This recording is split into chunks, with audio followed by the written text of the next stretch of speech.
Okay fine, আমরা এখন আরেকটা একদম থিওরি শেখার চেষ্টা করবো, চ্যাপ্টার 6 যে কনফর্মাল চিত্রণ, এই চ্যাপ্টারের জটিল বিশ্লেষণ। তো এটার থিওরিটা হচ্ছে, প্রথমত থিওরিটা শেখার আগে কিছু গুরুত্বপূর্ণ কথা বলে নেব, যে এই থিওরিটা কিন্তু অনেকভাবে প্রশ্ন আসতে পারে এবং মোস্ট ইম্পর্টেন্ট একটা থিওরি আমাদের জন্য, এবং আমরা খুব দ্রুত এটা বুঝতে পারবো, খুবই সহজ ইজি ক্যালকুলেশন, ঠিক আছে। তো আমার পাশাপাশি তোমরা নিজেদেরও চেষ্টা করতে হবে যে বোঝার জন্য। আই হোপ যে একবার করলে তোমাদের এটা মাথায় গেঁথে যাবে, আমি সেভাবে বোঝানোর চেষ্টা করব। তো এখানে প্রশ্নটা কয়েকভাবে হতে পারে, যে কনফর্মাল ম্যাপিং ব্যাখ্যা করো, বা প্রয়োজনীয় সত্য, সরি এই যে উপপাদ্যটা দেওয়া সেটা বর্ণনাটা থাকতে পারে, আবার থাকতে পারে এভাবে যে ডব্লিউকে কনফর্মাল হওয়ার প্রয়োজনীয় সত্য আলোচনা করো, বা হচ্ছে কনফর্মাল ম্যাপিং লেখা থাকতে পারে অনেকভাবে, ঠিক আছে। তখন তো এটা দিবা, কিন্তু পাশাপাশি যখন এই যে ব্যাখ্যা করার কথা বলবে, কনফর্মাল চিত্রণটা ব্যাখ্যা করো 21 সালে কীভাবে আসে দেখি, 21 সালে এই যে কনফর্মাল ম্যাপিং ব্যাখ্যা করো এবং ডাব্লিউজেড ফাংশন কনফর্মাল ম্যাপিং হওয়ার প্রয়োজনীয় সত্য বর্ণনা সহ প্রমাণ করো। তো এই ব্যাখ্যা করো কই থেকে দিবা, এই যে কনফর্মাল চিত্রণ রয়েছে এটা তোমরা একবার পড়ে নিবা, ঠিক আছে, খুব সুন্দরভাবে ব্যাখ্যাটা পড়ে নিবা, এতটুকু দিবা। এবং পাশাপাশি যদি তোমাদের এই যে থিওরিটা চাই যে প্রয়োজনীয় সত্য বর্ণনা সহ প্রমাণ, তখন আমাদের যে বাকি অংশটা রয়েছে এটা দেবো।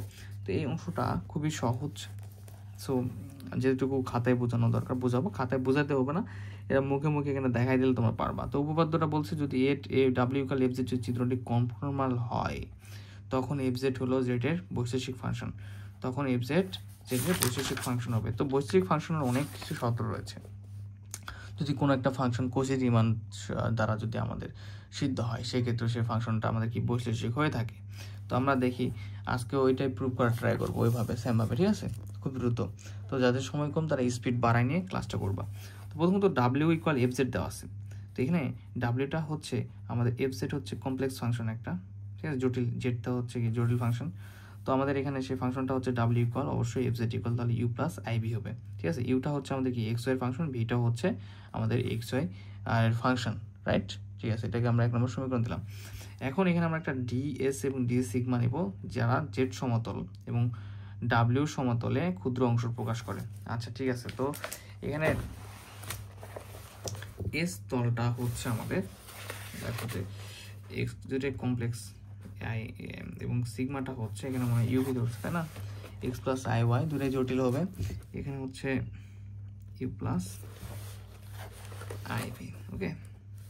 তো এইখান থেকে যখন আমরা মডুলাস করব, ঠিক আছে, modulus X by modulus Y, যখন আমরা মডুলাস করব তখন পাবো হচ্ছে কি H square X square plus Y square, ঠিক আছে। এবং যখন এদের আবার কি করবো আমরা ডেরিভেটিভ করব, তখন চলে আসবে ডিএস স্কোয়ার বা হচ্ছে এরপর D X square plus D Y square, ঠিক আছে। তো এই মানটা আমাদের কোথা থেকে আসলো, আমাদের যে ডিএস ধরতেছি, যে তলটা ধরতেছি, বা যে এস তল এবং হচ্ছে সিগমা তল ধরতেছি, তাদের যে কমপ্লেক্স নাম্বার রয়েছে তাদের হচ্ছে ক্যালকুলেশনটা হচ্ছে আমাদের এরূপ। এটা দেখো, এটার ক্ষেত্রে আমরা একটু ডি সিগমা করে নিতে পারি, মানে d u plus d ip, তোমরা এগুলা এস সিগমার জায়গায় অন্য কিছু ধরতে পারো, সমস্যা নাই। দেখো তাহলে এক্ষেত্রে আমরা মডুলাস করি এস সিগমা, আমরা জানি যে এটার মডুলাসের মান হলো কি স্কোয়ার হয়, তাই না, স্কোয়ার, এটার মতো করে করবো আর কি, আমি ডিটা ডেরিভেটিভ আগে দিয়ে নিছি স্কোয়ার প্লাস ডিভি স্কোয়ার, ঠিক আছে।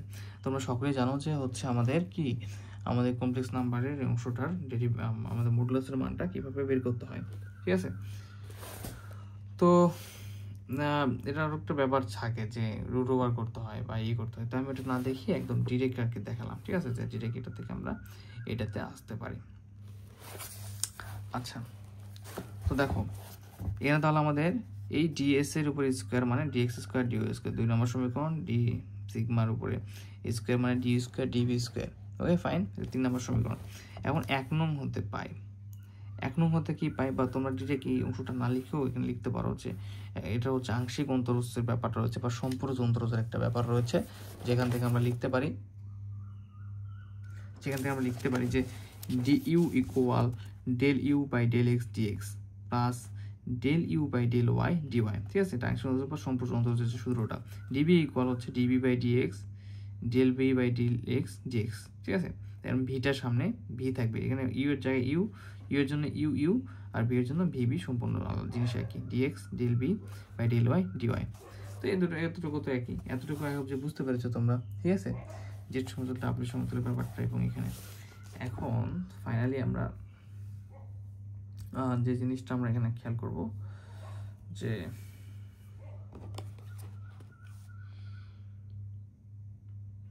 ফাইন, তো ফাইনালি যে জিনিসটা আমরা এখানে খেয়াল করবো যে এই মানটা আমরা 3 নম্বরে বসাবো। এই 3-এ ডিইউ এর জায়গায় ডিইউ এর মান বসাবো, ডিবির জায়গায় ডিবির মান বসাবো। তাহলে D sigma square DU square, ঠিক আছে, ডিইউ এর মান এইটুকু বসাও স্কোয়ার প্লাস এতটুকু বসাও ডিবির জায়গায়, তাহলে ডিবি স্কোয়ার। তো এখন দেখো এখানে এ প্লাস বি হলো square, square okay, square plus 2ab plus B square, আবার এ প্লাস বি হলো স্কোয়ার, দেখো আবার এ প্লাস বি হলো square, square A B, B square plus 2ab square plus B 2ab plus B square. তাহলে A plus B whole স্কোয়ারের সূত্র এতটুকু, A plus B whole square সূত্র, এখানে আমার বোঝানোর কিছু নেই, রাইট? আচ্ছা, তো এখানে দেখো ডি সিগমা স্কোয়ার, তো ডি সিগমা স্কোয়ার, তো দেখো এখান থেকে আমরা ডিএক্স স্কোয়ার এখানেও রয়েছে, এখানেও ডিএক্স স্কোয়ার রয়েছে, তো দুইটা ডিএক্স স্কোয়ার থেকে আমরা একটা ডিএক্স কমন নিতে পারি, রাইট? ডিএক্স কমন নিলে del u del x square del v del x square plus হচ্ছে এখানে ডিওয়াই স্কোয়ার রয়েছে, তো ডিওয়াই স্কোয়ারটা যদি কমন নিই আমরা, তাহলে del u by del y square del u by del v by del y square পাবো। এখানে 2 ইন্টু ডেল, এখানে হচ্ছে আমাদের দেখো এখানে দুইটা জিনিস রয়েছে, এখানে আমাদের 2dx ডিওয়াই 2dx ডিওয়াই, এই দুইটা জায়গায় দেখো, এই দুইটা জায়গায় আবার কমন হচ্ছে 2dx ডিওয়াই। তো এখান থেকে কমন নিলে del u del x del u del y del v del x plus হচ্ছে ডেল ভি ডেল ওয়াই, এটা আমরা পাবো, ঠিক আছে। তো এখান থেকে আমরা কি করে নিলাম 2dx ডিওয়াই 2dx ডিওয়াই, তো এতটুকু অংশ এখানে থাকলো প্লাস এতটুকু অংশ এই 2dx ডিওয়াই বাদ ব্যতীত, এটা 4 নম্বর সমীকরণ।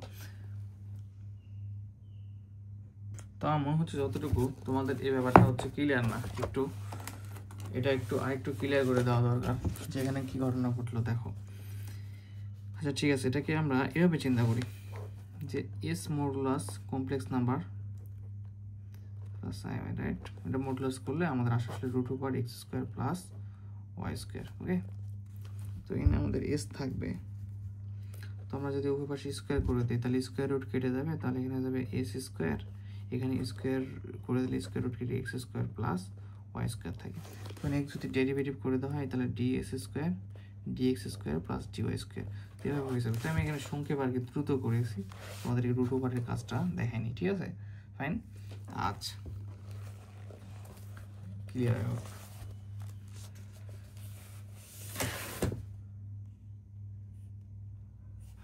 Okay fine. তাই যে তোমরা দেখতে পাচ্ছ, তো এখানে দেখো বলা আছে প্রশ্নে যে এই ডাব্লিউ ইকুয়াল এফ জেডটা হচ্ছে আমাদের কি কনফর্মাল চিত্রণ, আর কনফর্মাল চিত্রণ হতে গেলে এই যে ডেল সিগমা বা ডেল এস যেটা আমরা তল নিয়েছি এখানে, এটা অবশ্যই কী হবে দিক অনির্ভরশীল হতে হবে, সেটা বলে দেওয়া আছে। আচ্ছা থাকুক, তো এটা আমাদের প্রুফ করার জন্য কত দূর যাবো, আমাদের হচ্ছে কোসের রিমানটা প্রুফ হতে হবে। এখন এখানে হচ্ছে আমরা যদি দেখি 2 এবং 4-এর তুলনা করব, দেখো 2 এবং 4-এর তুলনাটা কি সহজভাবে করতে পারি, 2 এবং 4, তো আমরা যদি 2 এর দিকে তাকাই, এটা হচ্ছে 2 আর এটা হচ্ছে আমাদের 4, ওকে ফাইন। দেখো এখানে দেখো ডিএক্স স্কোয়ার, ডিএক্স এর সঙ্গে আছে 1, এখানে ডিএক্স স্কোয়ার সঙ্গে কি আছে del u square by del x del v del x square. তো তুলনা বলতে কি বোঝায়, এই 2 এবং 4-এর মধ্যে ডিএক্স স্কোয়ার এবং ডিএক্স এর জায়গায় যে জিনিসটা রয়েছে আমরা সেই জিনিসটা নিব। তো এখানে ডিএক্স স্কোয়ারের জায়গায় রয়েছে প্রথমটাতে 4-এ হচ্ছে তুলনা করে আর কি ভাগ করতেছি আমরা du dx square plus dv dx square, এবং প্রথমটাতে 2 আছে কি 1, তো এটা ভাগ এটা, এবং সেমভাবে আবার আমাদের ইকুয়াল ডিওয়াই এর ক্ষেত্রে দেখব, এখানে ডিওয়াই এখানে ডিওয়াই, তো ডিওয়াই এর ক্ষেত্রে কি রয়েছে আমাদের সেটা দেখার চেষ্টা করব। ডিওয়াই এর ক্ষেত্রে এতটুকু আছে, তাহলে এটা ভাগ, এখানে ডিওয়াই এর ক্ষেত্রে রয়েছে, ডিওয়াই এর ক্ষেত্রে 1 রয়েছে, তাহলে এটা ভাগ 1, এই দেখো এটা ভাগ 1। এবং ফাইনালি আমাদের এখানে দেখো আরেকটা রয়েছে 2dx dy ইন্টু এটাতে না, তো 2dx dy এখানে রয়েছে 9, তার মানে কত আছে 2dx 0 into 2x 2dx dy, ঠিক আছে, 0 ইন্টু 2dx dy রয়েছে, মানে 0-এর সঙ্গে, তা এর নাই যেহেতু তার মানে 0-এর সঙ্গে রয়েছে, এটা তুলনা যদি করা হয় তাহলে এটা ভাগ তাহলে কি আসবে 0 চলে আসবে, রাইট? তো আমরা এই যে তুলনাটা করলাম, এটা ভাগ 0 দিলাম, এটা 5 নম্বর সমীকরণ। এখন এটা তো আলাদা, ভাগ 0 যেহেতু আলাদা জিনিস, তো আমাদের ফাইন এখন প্রথমত এটা ইকুয়ালটা দেখা যাচ্ছে স্বাভাবিকভাবেই, আর এটা ভাগ 0 তো অসংজ্ঞায়িত হওয়ার সম্ভাবনা রয়েছে, রাইট? তো এই কাজটা আমরা করবো না এখানে, এরকম যেরকম আছে বান্দা ওরকম থাকুক বর্তমানে, এর কাজটা পরে করবো। তো এটা ইকুয়ালটা নিলাম, ওকে, এটা 6 নাম্বার। আর এই 0টাকে ইকুয়ালের পাশে দিলাম, 0টাকে পাশে দিলাম, তাহলে এটা ইকুয়াল কি হয়ে যাবে, 0 হয়ে যাবে, ফাইন।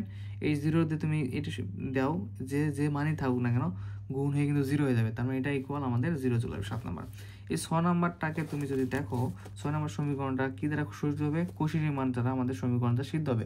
কৌশিক মান সমীকরণটা কি, del u del x del v del y, del v del x equal minus del u del Y.